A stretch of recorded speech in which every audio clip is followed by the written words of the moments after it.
We bought the Taproot filly out of Tisn't She Beautiful and will be trained by Todd Fletcher. Extremely athletic, a lot like him. We're excited to see him on the track. Beautiful filly. She's out of a graded stakes mare that ran early as a 2-year-old, so I like that quite a bit out of her. This filly looks like she's going to be super early and precocious. Very good muscled filly, just a lot to like about her.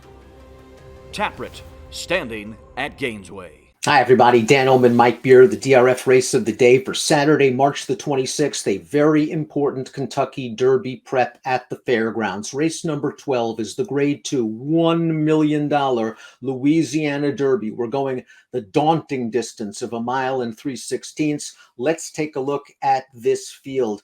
Mike, you've got Epicenter, who was just so impressive winning the Risen Star last time out on the lead. Now, he got cooked on the pace 2 starts back when beaten by Call Me Midnight, who won the LeCompte and skipped the Risen Star. Those two, the leading lights right now at the Fairgrounds. They're going to be facing an intriguing Oaklawn Invader, the new face, Zozos. Yeah, it'll be interesting to see what Zozos does. An impressive win the last time we saw him. Listen, Epicenter, I guess he's just the horse to beat, Dan. You mentioned his last 2 races here at Fairgrounds. They were just a tale of 2 trips. He was probably best in the LeCompte, but he went too fast early and just failed to hold on. He just got absolutely loose last time, and he really made that field pay. Our Kentucky Derby prep coverage is presented by Gainesway, home of Taproot, one of 4 Belmont Stakes winners sired by Tap It, who also stands at Gainesway. You'll see the Taproot babies coming to a track near you pretty soon. Let's take a look at the time race projector for this race. Not surprisingly, Epicenter the 6, Pioneer of Medina the 7. These were the 1-2 horses out of the gate in the Risen Star. They're up close. Zozos has shown tactical speed, Mike, as well. It'll be interesting to see if Zozos shows a bit more speed. I think they'd be happy with this trip. There's a chance Epicenter gets loose. Yeah, it'll be interesting to see how they play it this time, Dan. You know Epicenter's going. That's, his running style. Pioneer Medina has shown speed in the Risen Star last time. A little bit of a bump at the break for Pioneer of Medina, but listen, he got forward in that race. But Louis Saez, who was riding that day, he did not send this horse after the lead. He was happy to let Epicenter have it and get clear. And he just couldn't chase that horse down. I wonder if they'll play it a little bit differently this time.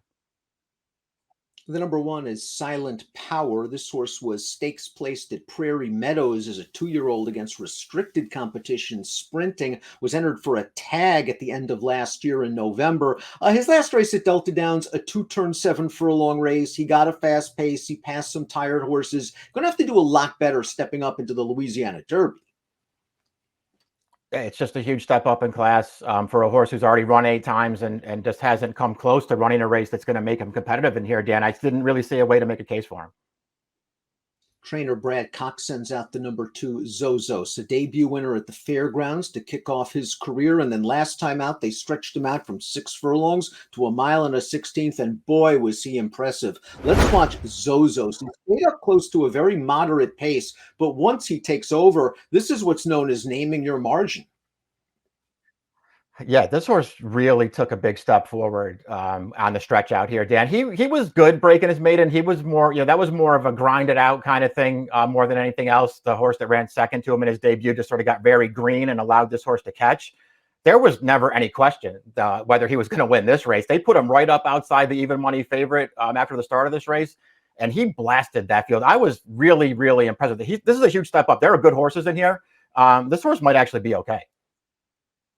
I like how Keith DeZormo has handled the number 3, Call Me Midnight. This is a horse that won its maiden towards the tail end of 2021, was beaten in the Kentucky Jockey Club, although if you watch that race, I don't think he ran as bad as the running line looks. I wish I thought that before the LeCompte. I didn't bet him at 28-1. He took advantage of a very fast pace. He ran down Epicenter. I think we both agree that maybe Epicenter ran the better race in the LeCompte, but give this horse some pace and distance, and he will run late. Yeah, and he gets a little bit more ground to work with here too. So we'll see if that plays to his advantage. It's all about what kind of setup he's going to get here. Dan, he doesn't have a lot of speed, and so we'll just see if it sets up the right way for him. The LeCompte really set up the right way for him with a hotly contested pace in front of him, and he just got there at the end. The added distance could help him. I'm not sure. I just don't know how fast they're going to go in front of him. And he's a horse, that paid $60 last time. Dan, what's he going to pay in here if he wins? Curly Tail, the number 4, is going to be up next. He's going to pay significantly less to answer your question. Curly Tail won a maiden last time out at Oaklawn in his 6th lifetime star. I wonder if he's getting good. He's a son of Curlin. He's bred to be a nice horse, and I like how he came from off the pace to win this race at Oaklawn. Now, I don't think much of the horses he beat, but he had some work to do with the 16th of a mile to go, and he's able to get by them all. Yeah, he runs this horse down on the lead. This is the horse down on the rail who's on the front. He's not finishing at all, Dan. And so Curly Tail is going to be able to catch him at the end. The horse to his outside is also rallying. I mean, he ran fine in here. His prior 2 starts were both, I just think it's worth pointing out, they're both races that really set up for closers. And he just, wasn't really good enough to make an impact. And he's just taken such a huge step up in class here that I couldn't talk myself into him, but maybe he improves again. He did improve last time.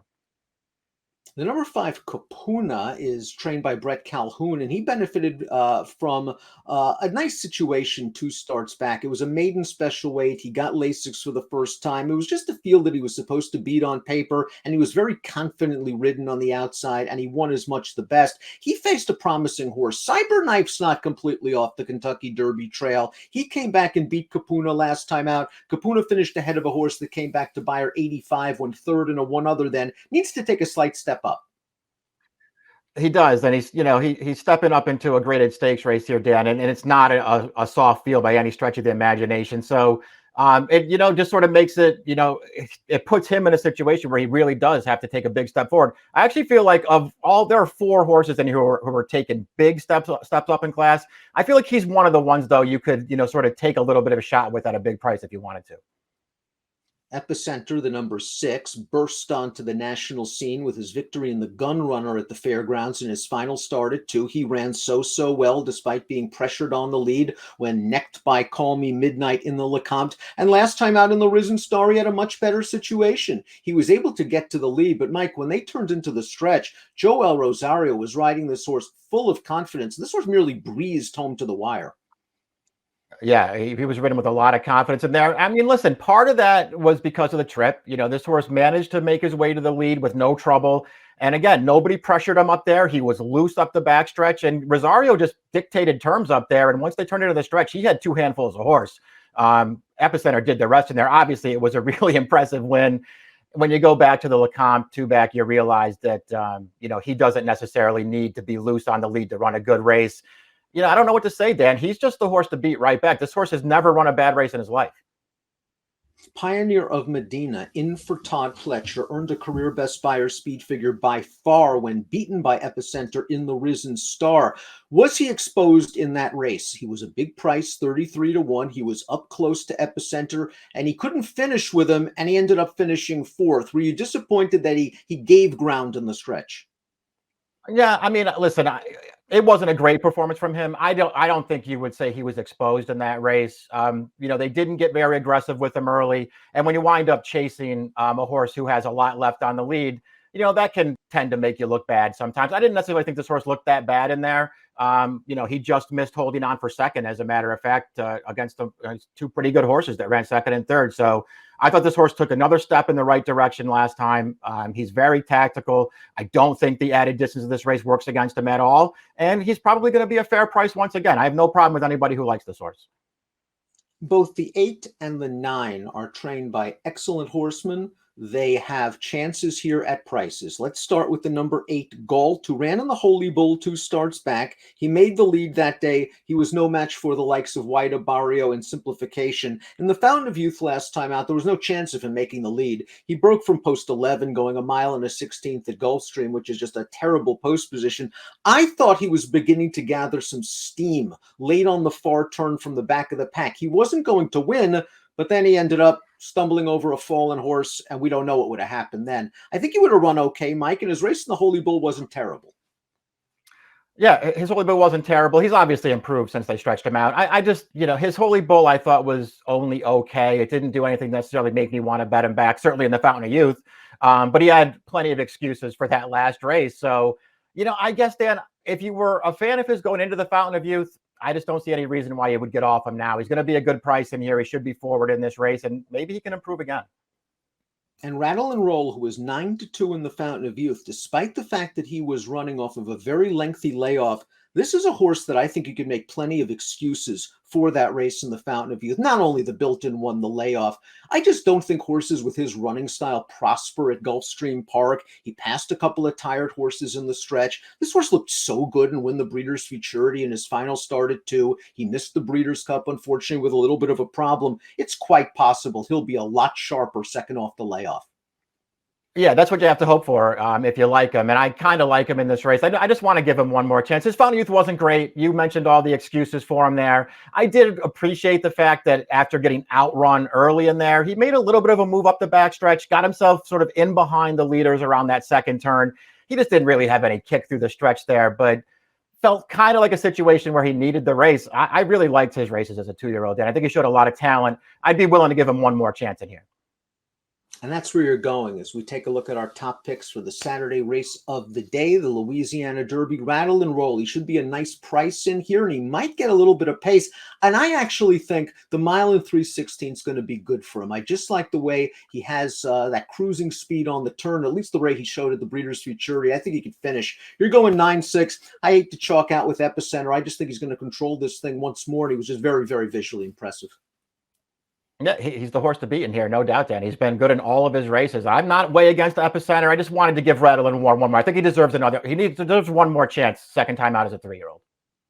And you get a price. 9627 for Mike, 6278 for me. Louisiana Derby, the DRF Saturday race of the day. Our coverage presented by Gainesway. Best of luck.